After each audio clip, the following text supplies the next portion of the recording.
സർക്കാരിന്റെ ഉപദേശകനാക്കണമെന്ന് സംവരണ വിരുദ്ധ പ്രക്ഷോഭത്തിന് നേതൃത്വം നൽകണമെന്നായിരുന്നു വിദ്യാർത്ഥി നേതാക്കളുടെ ആവശ്യം. രാജ്യത്തെ സ്വതന്ത്രമായ തിരഞ്ഞെടുപ്പ് നടക്കണം. ഇടക്കാല സർക്കാർ ഒരു തുടക്കം മാത്രമാണ്. തിരഞ്ഞെടുപ്പില്ലാതെ മാറ്റമുണ്ടാകില്ല. സ്വതന്ത്രമായ തിരഞ്ഞെടുപ്പിലൂടെ മാത്രമേ രാജ്യത്ത് സമാധാനം നീണ്ടു നിൽക്കുകയുള്ളൂ. രാജ്യത്ത് നിന്നും ജനങ്ങൾക്കും ആവശ്യമായ ദൗത്യം ഏറ്റെടുക്കാൻ തയ്യാറാണ്. മാറ്റത്തിന് വേണ്ടിയാണ് യുവാക്കൾ ശബ്ദമുയർത്തിയത്. രാജ്യം വിട്ടതിലൂടെ പ്രധാനമന്ത്രി ആ ശബ്ദം കേട്ടു. ഇത് പ്രധാനപ്പെട്ടൊരു ചുവടുവെപ്പാണ്. അതിരുകളില്ലാത്തതാണ് യുവാക്കളുടെ ധൈര്യം. അത് വളരെ സത്യമാണ്. കാരണം നമ്മുടെ നാട്ടിൽ ഇപ്പോൾ നമ്മുടെ ഇന്ത്യ ഭരിക്കുന്ന നരേന്ദ്രമോദി ആയാലും കേരളം ഭരിക്കുന്ന പിണറായി വിജയനായാലും ജനങ്ങളെ ബുദ്ധിമുട്ടിക്കുന്ന രീതിയിൽ എന്തെങ്കിലും സംഭവങ്ങൾ ഉണ്ടായിക്കഴിഞ്ഞാൽ ജനങ്ങൾ പ്രക്ഷോഭത്തിൽ ഇറങ്ങുക എല്ലാ രാജ്യങ്ങളിലും അങ്ങനെ സംഭവിക്കുന്നുണ്ട്. ഇപ്പം നമ്മളെ ഇന്ത്യയെ സംബന്ധിച്ചിടത്തോളം പറഞ്ഞു കഴിഞ്ഞാൽ പ്രക്ഷോഭങ്ങൾ എന്നുള്ള രൂപത്തിൽ ഇറങ്ങലുണ്ടെങ്കിലും അത് അത്ര വലിയ രൂക്ഷമാകാൻ സാധ്യത വളരെ കുറവാണ്. കാരണം ഇവിടെയുള്ള ജനങ്ങൾക്ക് കുറച്ചൊക്കെ ഒരു ബുദ്ധിയും ആ ഒരു ഇതൊക്കെ ഉണ്ട്.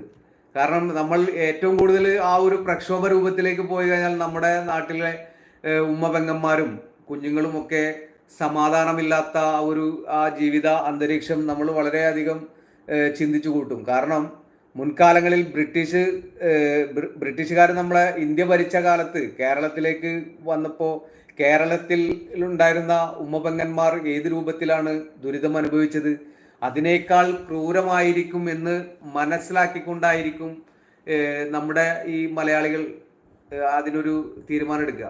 ഈ ബംഗാളികളെ പോലെ എടുത്തു ചാടി ഇങ്ങനെയൊന്നും കാട്ടിക്കൂട്ടാനൊന്നും നമ്മുടെ മലയാളികൾ ഒരിക്കലും നിൽക്കില്ല. അപ്പോൾ മുദ്രാവാക്യങ്ങളും മറ്റ് സംഭവങ്ങളൊക്കെ അരങ്ങേറുന്നുണ്ട്. അത് ഒരു പരിധി വരെ. അത് കഴിഞ്ഞാൽ അവർ തിരിച്ചു പോയി ആ ഒരു എന്ത് കാരണത്തിന് വേണ്ടിയിട്ടാണ് അങ്ങനെ ഒരു മുദ്രാവാക്യം വിളിച്ച് റോഡിലൂടെ നടന്നത്, അതിന് ചിലപ്പോൾ ഒരു തീരുമാനം കിട്ടുകയും ചെയ്യും. അപ്പം അങ്ങനെ പാർട്ടിയിൽ നിന്ന് കൊണ്ട് തന്നെ അവരുടെ നേതാക്കന്മാർ അതിനെ തന്ത്രപരമായിട്ട് ജനങ്ങൾ പ്രക്ഷോഭത്തിൽ ഇറങ്ങാതിരിക്കാൻ വേണ്ടി എന്താണ് ആ നാട്ടിലുള്ള ചെറുപ്പക്കാർക്ക് വേണ്ടത് എന്ന് നോക്കി ആ കാര്യങ്ങൾ നടത്തി കൊടുക്കും. അപ്പോൾ പ്രധാനപ്പെട്ടൊരു ചുവടുവെപ്പാണ് അതിരുകളില്ലാത്തതാണ് യുവാക്കളുടെ ധൈര്യം. അനീതിക്കെതിരെ രാജ്യത്തിന്റെ നിശ്ചയദാർഢ്യം ലോകത്തിന് അവർ കാണിച്ചു കൊടുത്തു. എനിക്ക് രാഷ്ട്രീയത്തിൽ നിന്നും വിട്ടുനിൽക്കാനാണ് താല്പര്യം. സാഹചര്യം ആവശ്യപ്പെടുകയാണെങ്കിൽ സർക്കാരിനെ നയിക്കാൻ തയ്യാറാണ് എന്ന് മുഹമ്മദ് യൂനസ് പറഞ്ഞു. അതേസമയം പാർലമെന്റ് പിരിച്ചുവിട്ട പ്രസിഡന്റ് മുഹമ്മദ് ഷഹാബുദ്ദീൻ ഷെയ്ഖ് ഹസീനയുടെ മുഖ്യ രാഷ്ട്രീയ എതിരാളി ബീഗം ഖാലിദ സിയയെ ജയിലിൽ നിന്നും മോചിപ്പിച്ചു. ഇടക്കാല സർക്കാർ രൂപീകരണ ചർച്ചകൾ പുരോഗമിക്കുകയാണ്. അറസ്റ്റ് ചെയ്യപ്പെട്ട മുഴുവൻ പേരെയും ജയിൽ മോചിതരാക്കുമെന്നാണ് പ്രസിഡന്റിന്റെ പ്രഖ്യാപനം. ചികിത്സാർത്ഥം പാരീസിലുള്ള മുഹമ്മദ് യൂനസ് വൈകാതെ ബംഗ്ലാദേശിലെത്തും. ഷെയ്ഖ് ഹസീനയ്ക്ക് UK രാഷ്ട്രീയ അഭയം നൽകിയില്ലെന്നാണ് ഇപ്പോൾ പുറത്തുവരുന്ന വിവരം. അമേരിക്ക ഹസീനയുടെ വിസയും നിഷേധിച്ചിട്ടുണ്ട്. അപ്പോൾ ഇതിൽ എന്തോ വളരെ ശക്തമായിട്ടുള്ള ഒരു ഗെയിം തന്നെ നടന്നിട്ടുണ്ട്. ആ നാടിനെ കുട്ടിച്ചോറാക്കാൻ വേണ്ടി ഇതിൽ ഒരു ന്യൂസ് വായിച്ചപ്പോൾ പറഞ്ഞു വിദേശ രാജ്യത്ത് നിന്നും ആരോ അങ്ങനെ ഒരു ഉണ്ടാക്കിയ ഒരു സംഭവമാണ്. അത് പിന്നീട് പ്രക്ഷോഭത്തിൽ വന്നു.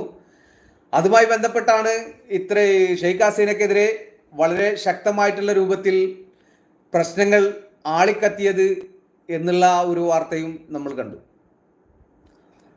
ഇപ്പോ മറ്റ് നാടുകളിൽ നടക്കുന്ന ആ ഒരു യുദ്ധങ്ങളും അതിൻ്റെ ഭീതിയോടുകൂടി കാണുന്ന ആ പ്രവാസ ലോകത്തെക്കുറിച്ചും നമ്മൾ വളരെ വ്യക്തമായി തന്നെ കാണുന്നുണ്ട്. അപ്പോൾ തീർച്ചയായിട്ടും നമ്മൾക്ക് ഇപ്പോൾ കേരളത്തിൻ്റെ മണ്ണിൽ മുണ്ടക്കൈ ചൂരൽമലയിൽ നടന്ന ആ ഒരു ഉരുൾപൊട്ടലിൽ നമ്മൾക്ക് തന്നെ ഗസ് ചെയ്യാൻ പറ്റും. ആ ഒരു ചൂരൽമലയിൽ ഒലിച്ചു പോയത് കണക്കില്ലാത്ത മനുഷ്യന്മാർ എന്ന് തന്നെ നമുക്ക് പറയാൻ കഴിയും. കാരണം അവിടെ താമസിച്ചിരുന്നവരും അതുപോലെ തന്നെ ആ റിസോർട്ട് മേഖലയിൽ വന്ന് കൂടിയ ആളുകളുമൊക്കെ അവിടെ വാടകയ്ക്ക് താമസിച്ചിരുന്ന ആളുകളൊന്നും കൃത്യമായിട്ടുള്ള ഒരു കണക്ക് ഇന്നേ വരെ കിട്ടാത്തതിൻ്റെ അടിസ്ഥാനത്തിൽ ആ ഒരു ചൂരൽമലയുടെ ആ ഒരു ചളിയിൽ ആണ്ടുപോയ ആയിരങ്ങൾ എന്ന് തന്നെ നമുക്ക് വളരെ വ്യക്തമായി പറയാൻ കഴിയും. നമ്മൾ വിചാരിക്കും ഇന്നിപ്പോ 402 മൃതദേഹങ്ങളാണ് കണ്ടെടുത്തത് എന്നുള്ള ഒരു വാർത്ത കേട്ടു. ഇനിയും ഒരുപാട് ആളുകളെ കിട്ടാനുണ്ട്. ഇതിന്റെ തുടക്കത്തിൽ തന്നെ നമ്മൾ വയനാട് മേഖലയൊക്കെ സഞ്ചരിച്ചത് കൊണ്ട് നമുക്ക് വളരെ വ്യക്തമായിട്ട് അറിയാൻ കഴിയും. അവിടെ ഇവർ പറയുന്ന ആ ഒരു 350 വീടൊന്നുമല്ല, അതിൽ കൂടുതൽ വീടുകളൊക്കെ ഉണ്ട് അവിടെ. അപ്പോൾ നമ്മൾ പല ഭാഗങ്ങളിലൂടെയും സഞ്ചരിച്ചത് കൊണ്ടായിരിക്കാം ഒരു വീട്ടിൽ ഒരു 5 പേരാണെന്നുണ്ടെങ്കിൽ തന്നെ ഈ ഒരു 500 വീടുണ്ടെങ്കിൽ 2500 പേരായില്ലേ. അതിൽ ഏതൊക്കെ ഭാഗത്ത് നിന്ന് റിസോർട്ടിൽ താമസിച്ച ആളുകളുണ്ടാകും? ഹായ് റഫീഖ് മുഹമ്മദ്, അസ്സലാമു അലൈക്കും. വാലൈക്കും അസ്സലാം. ഹലോ അബ്ദുക്ക എന്നൊക്കെ പറയുന്നത്. റഫീഖ് മുഹമ്മദ് ആരാണ് മനസ്സിലാവുന്നില്ല. ഒരു മിനിറ്റ് അബ്ദുക്ക, പറയൂ, എന്താണെന്നുള്ളത് വെയിറ്റ് ചെയ്യാം. എന്തോ ചോദിക്കാനാണ്. അപ്പോൾ ചൂരൽമലയിൽ നടന്ന ആ ഒരു ദുരന്തത്തിൽ ആയിരങ്ങൾ തന്നെയാണ് അവിടെ ഒലിച്ചു പോയത് എന്ന് വളരെ വ്യക്തമാകുന്നുണ്ട്. അതിൽ 1000ന്റെ ഉള്ളിൽ ഒരുപാട്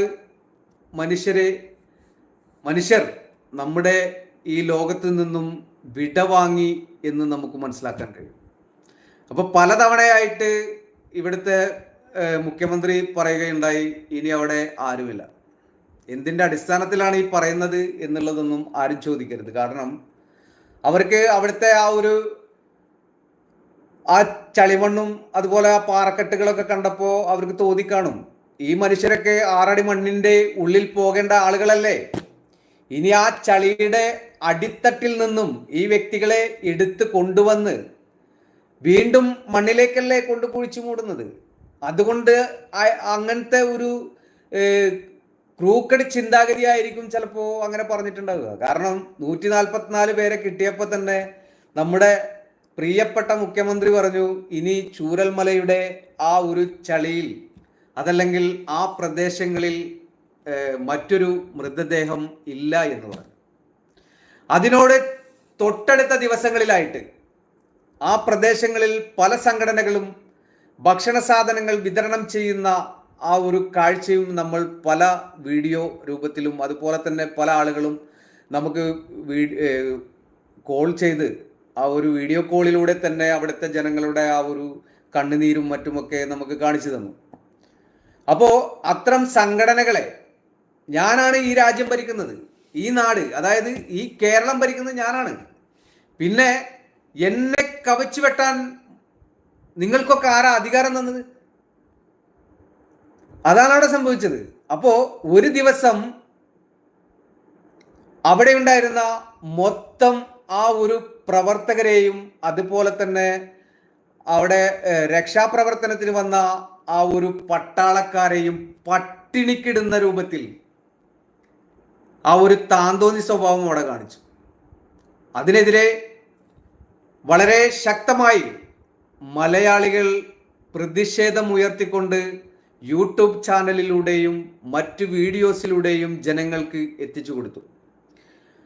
ആ സംഭവവുമായി ബന്ധപ്പെട്ട് സാധാരണക്കാരായിട്ടുള്ള ആ ഒരു പാവപ്പെട്ട ആളുകൾക്ക് എതിരെ കേസുകളും അവർ വിതരണം ചെയ്തു. ഭക്ഷണത്തിന് മുകളിലാണ് സംഭവം നടക്കുന്നത്. ഭക്ഷണം കൊടുക്കാതെ പട്ടിണിക്കിട്ട് ജനങ്ങളെ കൊന്നിട്ട് ഭരണം കാഴ്ചവെക്കുന്ന ഏതെങ്കിലും മുഖ്യമന്ത്രിമാരെ നമ്മൾ ഈ ലോകത്ത് കണ്ടിട്ടുണ്ടോ? എവിടെയും കാണില്ല. കാരണം അവർക്ക് അവരുടെ ആ ഒരു നാടിനോടും അതുപോലെ തന്നെ ആ രാജ്യത്തോടും വളരെ കൂറും ആ ഒരു കരുതലും ആ ഒരു എന്താ പറയാ ആ ജനങ്ങളെ എങ്ങനെയാണ് നയിക്കേണ്ടത് എന്നുള്ളതിനെ കുറിച്ചാണ് ഓരോ ഭരണാധികാരികളും ചിന്തിക്കുക.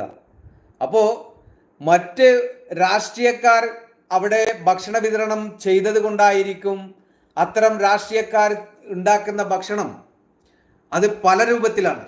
ഹറാമായ രൂപത്തിലുമുള്ള ഭക്ഷണങ്ങളുമുണ്ട്, ഹലാലായ രൂപത്തിലുള്ളതുമുണ്ട്. അപ്പം ഇത് രണ്ടും വേണ്ട, ഹലാലും വേണ്ട ഹറാമും വേണ്ട. ഈ ഹലാലും ഹറാമും എന്താണെന്ന് ചില ആളുകൾ, ഇപ്പോൾ ഞാൻ ഇതൊരു ഇതാക്കാൻ വേണ്ടി പറയുന്നതല്ല, ഒരു പ്രശ്നം ഉണ്ടാക്കാൻ വേണ്ടി പറയുന്നതല്ല. ഇപ്പൊ ഇന്ന് കോഴിക്കോട് SM സ്ട്രീറ്റിൽ ഞാനൊരു ഹോട്ടലിൽ കാലത്ത് ഭക്ഷണം കഴിക്കാൻ വേണ്ടി പോയി.